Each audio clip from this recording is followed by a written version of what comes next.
Bentrovati amici, il triplice efferato omicidio avvenuto ad Altavilla Milicia ci spinge a fare alcune riflessioni. Un uomo uccide la moglie e due figli convinto che in questa maniera li libera dal demonio.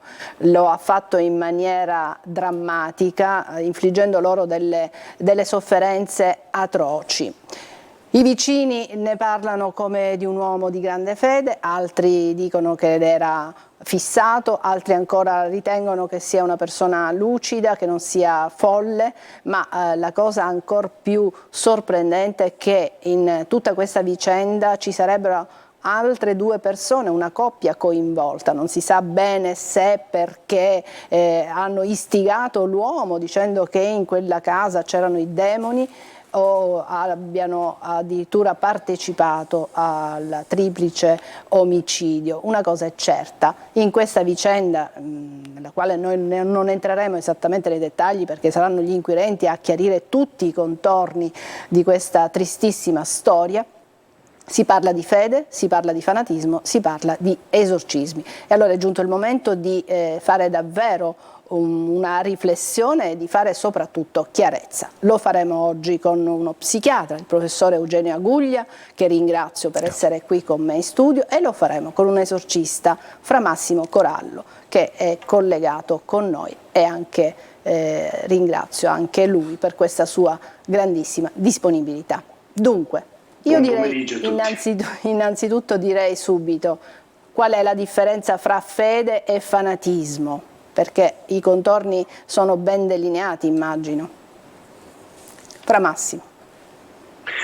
Sì, non soltanto i contorni sono delineati, ma stiamo parlando di cose e concetti totalmente opposti. La fede è fiducia e la fede è espressione di amore, amore per Dio, amore per il prossimo, amore per il creato, amore per l'esistenza. Quindi tutto ciò che non dice amore non può essere collegato per niente al mondo alla fede. Amore e anche rispetto, quindi non si può arrivare ad avere degli atteggiamenti esasperati. In nessun modo. Difatti, la prima cosa che vorrei dire in merito a questa vicenda e in merito soprattutto al mio servizio che svolgo per tanti fratelli e tante sorelle in difficoltà seria che chiedono aiuto, non in maniera fanatica né come soluzione temporanea, ma chiedono un cambiamento anche del cuore, un modo nuovo di vivere la vita, ma con i valori sani. Ecco. La prima cosa che mi sento di dire è questa, che in tutti i casi con i quali io mi sono confrontato in questo anno, perché da un anno che svolgo questo servizio, con tutte le persone che ho incontrato ho sempre riscontrato questo bisogno di capire la situazione e soprattutto di ritornare a vivere la vita serenamente. Quindi la prima cosa che mi sento di dire è dove non c'è questa ricerca c'è bisogno certamente di un aiuto medico. Bene. Altra precisazione, poi daremo indubbiamente la parola al professore Aguglia. Si parla di esorcismi, quest'uomo avrebbe compiuto un rito quindi per liberare questi suoi familiari e addirittura li ha uccisi, quindi è il massimo, perché si caccia il demonio e si uccidono le persone, ma l'esorcismo lo può fare una persona normale? Che io sappia neanche un sacerdote, se non ha il mandato da parte dell'arcivescovo o del vescovo del luogo. Esattamente. L'esorcismo, il rito dell'esorcismo può farlo, può celebrarlo soltanto un sacerdote incaricato con nomina scritta del vescovo diocesano. Quindi neanche, hai detto bene, neanche un sacerdote semplice, tra virgolette, può celebrare il rito. Ecco. Chiunque può pregare per il prossimo, no? Può sostenere una persona, ma il rito è soltanto competenza di un sacerdote preparato e in vista della nomina, quindi preparato a svolgere questo ministero. Quindi già da queste prime battute stiamo capendo due cose. Uno, la fede in Dio non può mai considerare la cattiveria o comunque l'arrecare danno a delle persone. Due, stiamo attenti a santoni, persone che ritengono di poter liberare le persone dai malefici, dalle fatture, dal demonio, perché solo un sacerdote che ha avuto il mandato dall'arcivescovo o dal vescovo del luogo può fare questi riti, che sono riti seri e che appunto richiedono grande discernimento anche da parte del sacerdote. Professore, per completare il discorso. Io desideravo intervenire completando le giuste parole del sacerdote e vorrei sottolineare come anche dal nostro punto di vista psicologico, intanto, non psichiatrico ma psicologico, la fede e la religione sono un rifugio nei momenti di maggiore pressione emotiva. I nostri pazienti, noi stessi, quando ci troviamo di fronte a situazioni di grande stress, andiamo in chiesa a pregare, cercando in Dio, in Gesù, nella Madonna, quella protezione di fede, appunto, che in qualche modo ci rasserena. Fatta la preghiera, presentato in silenzio le motivazioni del nostro dolore, di fatto poi a completamento della preghiera è come se noi fossimo più sereni, come se ci fosse stata una lunga mano protettiva, perché tale è per tutti noi cattolici, una lunga mano protettiva che in qualche modo ci ha dato questo conforto a distanza. Attenzione, perché invece il fondamentalismo, il fanatismo, non è religione. Il fanatismo è un credo rigido, acritico, rispetto a delle convinzioni non condivise da tutti, che tra l'altro, qualora ci si crea un'opposizione rispetto a queste idee di fanatismo, può determinare anche reazioni drammatiche. Non solo l'omicidio, ma reazioni di conflittualità tra popoli. E qui le notizie dei nostri giorni alla fine riportano anche al fanatismo e in qualche modo giustificano, si fa per dire, ma danno senso a questo dramma che stiamo vivendo, anche se a distanza dalla nostra nazione, ma che stiamo vivendo in maniera quotidiana. Quindi la differenza non è una differenza da sottovalutare, è una differenza, a mio avviso, da enfatizzare e fare cultura rispetto a questa differenza.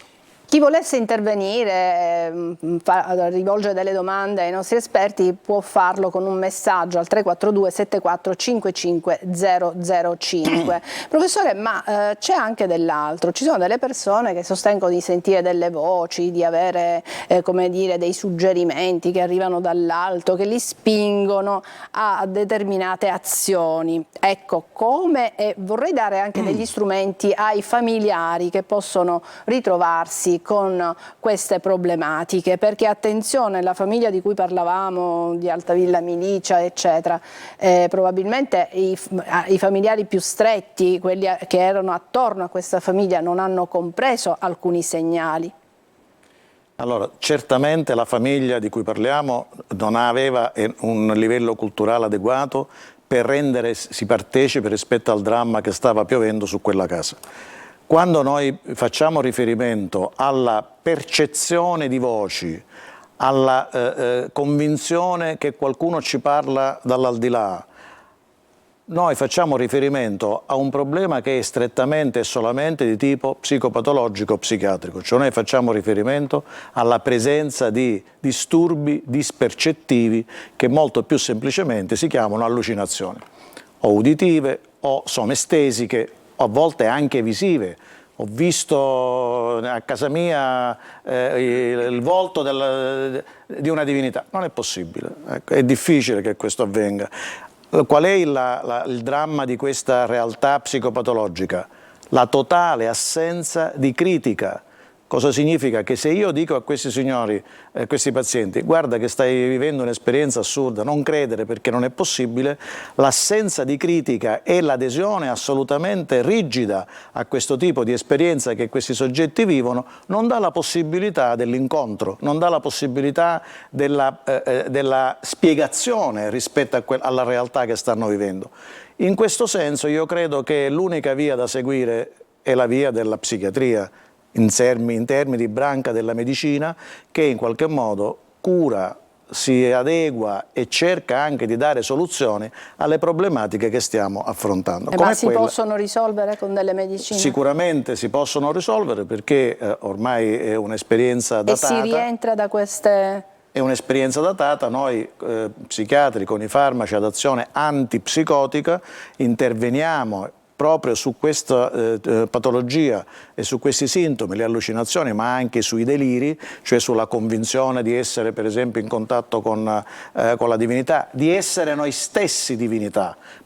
Ci sono molti pazienti che in fase delirante dicono: io sono il Messia, sono stato io mandato sulla terra per salvare gli uomini.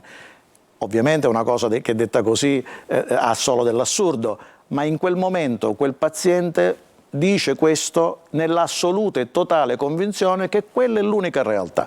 In questo caso gli antipsicotici devono essere somministrati ovviamente da soggetti esperti, da specialisti in psichiatria, e l'efficacia dei farmaci determina prima un'attenuazione e poi una remissione di questo quadro clinico drammatico. Certo. Fra Massimo, quindi come capita un sacerdote e come fa il sacerdote a discernere? Il sacerdote esorcista si fa collaborare dagli esperti, dai medici, dagli psichiatri, dagli psicoterapeuti, perché è necessario operare un serio discernimento su queste cose.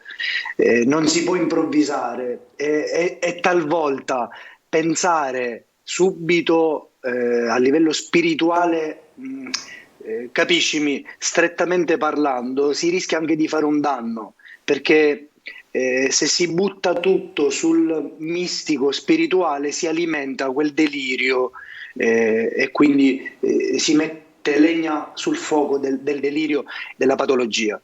Invece il dialogo, il confronto e soprattutto la presenza durante l'ascolto o il riferimento a un professionista, questo aiuta molto nel discernimento. In più, io in questo anno, accogliendo, credetemi, tante persone, noi in diocesi siamo 6 esorcisti e non riusciamo a incontrare, a far fronte a tutte le richieste di colloqui, di dialogo settimanalmente. Ci sono appuntamenti da qui a 3 mesi, e quindi immaginate la portata anche della richiesta di confronto con tanta gente che anche ascoltando la TV, anche ascoltando questi casi, si preoccupa e crede di aver bisogno dell'esorcista.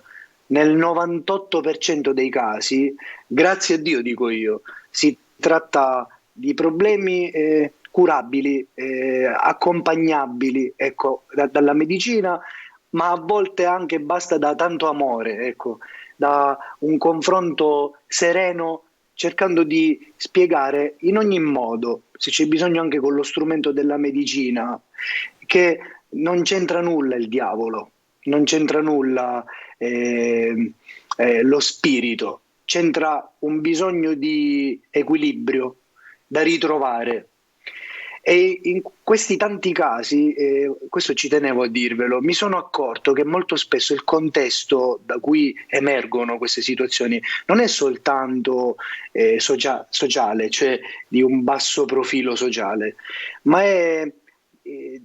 c'entra l'affettività. Mi sono reso conto in moltissime situazioni che il problema emerge di più quando manca una serenità affettiva, una realizzazione umana, un confronto pacifico con i propri cari, una fede semplice, fatta dei sacramenti, fatta della relazione col proprio parroco, con i propri parrocchiani, nell'appartenenza a un gruppo in cui ci si ritrova per pregare, ma anche per stare insieme semplicemente. Mi sono accorto che nella maggior parte dei casi io mi incontro con persone profondamente sole e non capite dai propri familiari, tante volte derise dai propri familiari. Quando una persona dice padre ho delle paure e credo che mi abbiano fatto qualcosa, oppure in moltissimi casi purtroppo sa, a causa di questa paura sono andato da un mago, da una fattucchiera, da una maga e mi ha fatto bere, mi ha fatto mangiare delle cose e adesso sto male. Ecco, quella persona innanzitutto ha bisogno di essere ascoltata e di essere guardata negli occhi e non giudicata. A quel punto il percorso di discernimento psicologico, se occorre psichiatrico, si può aprire anche alla spiritualità, ma dopo tanto ascolto. Questo anche come insegnamento per quanti vanno dagli esorcisti. Non si va per ricevere immediatamente il rito dell'esorcismo, non si fa mai. Nelle linee guida degli esorcisti questo è specificato. Prima bisogna fare tanto ascolto, tanto discernimento. Ci sono però delle situazioni, io ho parlato di 98% di casi recuperabili, accompagnabili a livello psicologico e in alcuni casi psichiatrico. Ahimè, c'è una piccola percentuale in cui invece il diavolo c'entra e fa danno alla persona, fa danno al suo contesto, fa danno dentro la persona e fuori dalla persona. Allora, a quel punto, con delle cose chiarissime, perché a un certo punto emerge, davanti alla luce il buio non ha più scampo, e davanti a delle evidenze si ha quasi una certezza che occorre una preghiera speciale, più forte, più profonda. Allora in quel caso comincia il cammino, lo chiamo io, dell'esorcismo, perché non è un colpo di bacchetta magica, non è una ritualità che si consuma e si esaurisce in un momento, ma comincia un percorso che per noi cristiani si chiama conversione e si chiama apertura a Dio, perché sappiamo per fede, questo lo può accogliere e comprendere soltanto una persona di fede che crede in Gesù, che crede in Dio. Più entra la luce, come ho detto prima, più il buio arretra. Allora, una volta che entra la luce, però, nella vita delle persone, nella nostra vita, cominciano a emergere le cose che non vanno, come in una stanza. Mi piace sempre fare questo paragone. Se io ho una stanza, la mia stanza la metto in ordine, ma la finestra è chiusa o socchiusa, io ho l'impressione che tutto sia a posto. Ma più apro la finestra, più faccio entrare il sole, più mi accorgo anche della polvere in controluce. E per noi questa luce è Dio che mi fa capire che devo mettere in ordine la mia vita. Grazie, grazie. Stanno arrivando già alcuni messaggi, per cui daremo adesso spazio anche a chi ci chiede o ci dà dei suggerimenti. Ecco. Andiamo in pubblicità, pochi minuti, e poi ritorneremo in studio a parlare proprio di fede, di fanatismo, di esorcismi.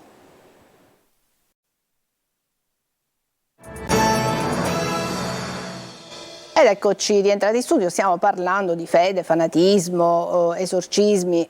Abbiamo preso come spunto i gravissimi fatti avvenuti ad Altavilla Milicia. Un uomo ha ucciso la moglie e 2 figli pensando di liberarli così dal demonio. La signora Giuseppina ci dice, rispondendo un po', sentendo quanto ha detto Fra Massimo Corallo, bisogna affrontare l'argomento soprattutto nelle parrocchie, far rete sul territorio per coinvolgere anche le persone che non frequentano le parrocchie. macchie, quindi è un argomento, diciamo, perché non tutti appunto frequentano la chiesa, si ritrovano in casa una persona che incomincia a parlare di presenze strane, che si sente disturbato, che pensa di aver bisogno dell'esorcista. Esatto, fare chiarezza, confrontarsi è sempre bene. Professore, invece quali sono gli elementi che possono indurre un familiare a comprendere che è in casa o comunque è di fronte a qualcuno che ha bisogno di uno psichiatra, di un aiuto medico? Allora, l'elemento centrale è il cambiamento, perché sono queste manifestazioni che non sono datate nel tempo, c'è un comportamento lineare sino a un certo punto, poi eventi esterni, anche eccessivi stress, anche situazioni di conflittualità, situazioni non facilmente gestibili possono portare a un cambiamento e quindi all'insorgere di una modalità comportamentale che è completamente diversa rispetto a prima. C'è per esempio una persona che ci scrive che ogni tanto ha problemi spirituali, entrano in casa e buttano cose brutte nel mangiare, ha fatto una vincita milionaria e per non dargli la vittoria gli fanno fatture e altre cose brutte. Mi inquieta questo che lei sta leggendo, perché di fatto... già questa persona ritiene di aver bisogno di un sacerdote, per esempio. Diciamo che è una sua scelta, questo non possiamo imporre niente a nessuno. Da quanto lei ha letto, a me sembra che ci sia una realtà psicologica di disagio, chiamiamolo così, che in qualche modo ha bisogno di una presa in carico. Dico questo perché desidero anche sottolineare come molte volte quel 98% cui faceva riferimento il sacerdote si reca dal sacerdote in primis, perché ancora, nonostante che siamo nel 2024, c'è la sottocultura della psichiatria percepita non come branca della medicina, ma una psichiatria che riporta ancora il fantasma dell'ospedale psichiatrico, della follia, del matto incurabile, e quindi è chiaro che anche questi pazienti che in qualche modo percepiscono un po' la differenza rispetto al contesto in cui vivono, non accettano di sentirsi ammalati, non accettano di sentirsi bisognosi di una cura medica, ma nel momento in cui anche il medico di base, in scienza e coscienza, anche il sacerdote in scienza e coscienza suggeriscono una consulenza psichiatrica, la risposta molte volte è: io dallo psichiatra non vado perché non sono matto, anzi facciamo così, ci vada lei perché se mi ha dato questo consiglio forse è la volta buona che anche lei si confronti con questa realtà.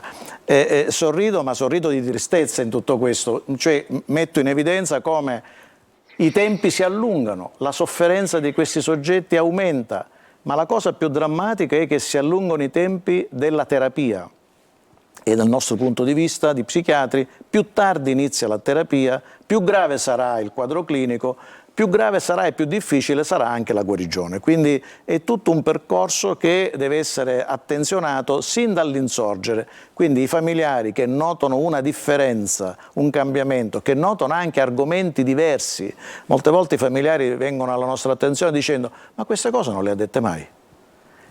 E allora vuol dire che c'è qualche cosa, un equilibrio che è venuto meno.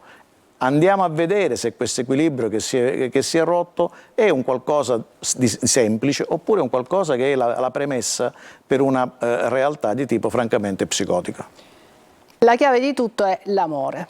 L'amore, ne ha parlato Fra Massimo Corallo, ma in un qualche modo ne sta parlando anche lei, professore, perché se c'è amore in famiglia si comprende, c'è il dialogo e c'è quella sensibilità giusta per comprendere cosa è più opportuno fare e quale strada intraprendere, se è quella di consultare un sacerdote o uno psichiatra, o probabilmente anche contemporaneamente, perché abbiamo capito con Fra Massimo Corallo che il sacerdote non agisce mai da solo, perché anche il sacerdote ha bisogno di fare discernimento. Assolutamente. Ecco, Fra Massimo, ma come può accadere quel 2% di cui si parlava? Il 98% abbiamo detto sono persone disturbate psicologicamente, ma quel 2% come può avvenire?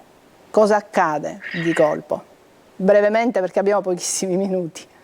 Sì, È un argomento molto delicato, quindi con la sintesi ho paura di essere impreciso, ma nei casi che io ho seguito, di quel 2%, i fattori che hanno dato origine al problema spirituale sono stati essenzialmente due. Il primo, generato da bisogno di avere risposte o soluzioni facili, tanto da portare la persona a recarsi da un santone, da un mago, da un fattucchiere, non sempre a pagamento, perché voglio anche dire questo agli ascoltatori. Molto spesso queste persone chiedono soldi nella maggior parte dei casi, ma c'è anche qualcuno che lo fa all'inizio gratuitamente e si chiama love bombing, cioè ti vuole avvicinare a sé con una sorta di carità, di affetto, di amore verso di te, ed essendo la persona fragile a livello psicologico perché chiede aiuto, è facile agganciarla. Le persone che si sono recate da questi santoni non ciarlatani, purtroppo, e ce ne sono nel nostro territorio siciliano, ma votati totalmente a Satana, sacerdoti di Satana, persone che coscientemente hanno deciso di essere discepoli del male. Queste persone compiono dei riti per i quali intaccano gradualmente e profondamente la profondità della coscienza della persona, fino a aprire dei canali, delle porte spirituali. La seconda casistica che io ho incontrato invece è procurata dall'odio di terze persone, o addirittura da un amore malato. Mi spiego, mi colpisce sempre quando le mamme vanno dal mago per i figli. È capitato spesso sentire e capire che il problema di quel ragazzo è purtroppo i casi dei giovani sono in aumento. Io seguo anche degli adolescenti e questo è preoccupatissimo, è molto preoccupante. E il motivo scatenante viene dalla famiglia, dai genitori. La mamma o il papà si recano dal mago perché vogliono modificare il percorso umano del proprio figlio, non permettere una relazione che è giudicata non giusta. Allora una mamma, è un caso che seguo, è andata dalla maga per fare lasciare il proprio figlio, e ha portato a questa donna indumenti, oggetti personali, per in qualche modo intervenire. È cominciato un vero e proprio percorso gratuito all'inizio, poi dopo ha richiesto non soltanto soldi, ma addirittura dei gesti di servilismo, dei comandi veri e propri. Ha aperto dei canali grandissimi nella vita di questo figlio in modo particolare. È cominciato un percorso adesso con questo ragazzo molto faticoso, perché non si ha neppure la maturità umana di dire adesso io mi apro a Gesù e comincio un cammino di fede. Un ragazzino piccolo fa fatica a fare queste scelte profonde e quindi comincia un percorso pieno di ostacoli anche a livello spirituale. Essenzialmente queste due cose mi sento di dire, che sono i casi che io ho incontrato: ho bisogno di aiuto personale oppure intervento delle persone vicine. Ecco. Gravissimo, e veramente inducono a una profondissima riflessione le parole di Fra Massimo. Sono rimasta veramente così, quindi possiamo arrecare tanto danno pensando di fare del bene. E attenzione alle persone, appunto, a questi santoni, a queste persone che fanno credere ad altri di essere lì generosi, disponibili ad un aiuto, ma non è così. Non è così. Esattamente. Io mi permetto, Adelaide, di fare un appello, di approfittare. Mai, mai, mai rivolgersi a questa gente, mai. È preoccupante che anche nei luoghi della Movida, ad esempio a Catania, si trovano delle persone, dei cartomanti, si trovano delle persone che propongono soluzioni facili attraverso l'esoterismo. Mai, diciamolo ai nostri ragazzi, non ci andate neanche per gioco, neanche per scherzo, neanche per sapere il futuro, neanche per giocarci sopra su come andrà il compito di matematica, perché questa l'esca. Io, facendo una passeggiata in centro l'altro giorno, proprio ho visto durante la festa di Sant'Agata uno che sembrava all'inizio un artista di strada, ma era attrezzato con i tarocchi. Io mi rivolgo ai credenti, ovviamente, ai cristiani.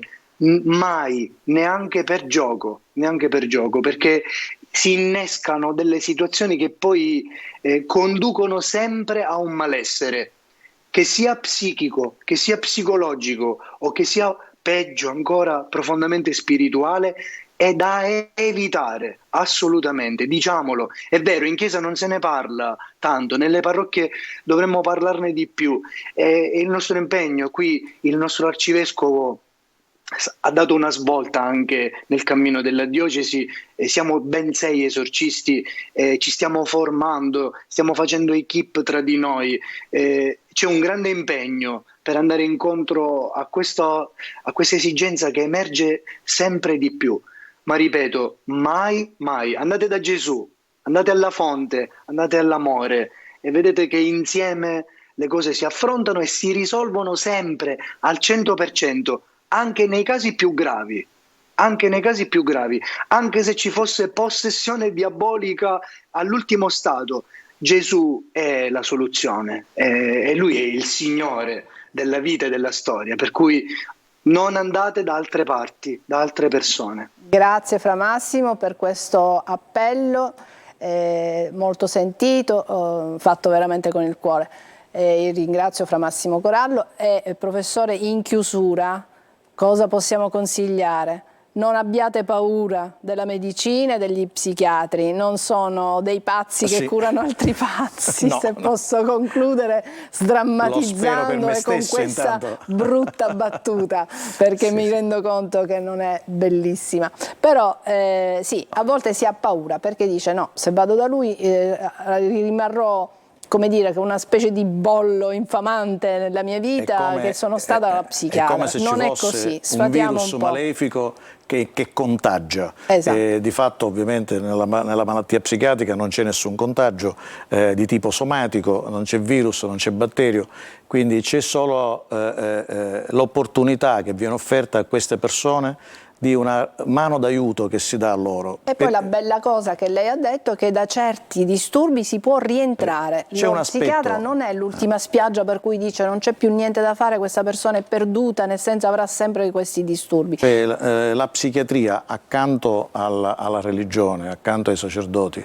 può benissimo dare quella mano d'aiuto che viene chiesta. Perché dico questo? Perché nella massima parte dei casi tutte quelle persone che cercano l'alternativa alla norma, maghi e così via, sono persone suggestionabili, sono persone vulnerabili, sono persone deboli, sono persone che facilmente si possono attrarre con una modalità anche semplice, anche banale, e purtroppo questi maghi hanno una loro arte malefica che riesce perfettamente a captare la debolezza dell'interlocutore e a farlo proprio questo interlocutore e a gestirlo come si ritiene più opportuno. Allora questo aiuto che viene richiesto può essere offerto in maniera assolutamente più professionale e più finalizzata da persone competenti che hanno dedicato la loro esistenza, la loro vita proprio come mission di supporto e di aiuto a quanti ne hanno bisogno. Grazie professore, ancora grazie a Fra Massimo Corallo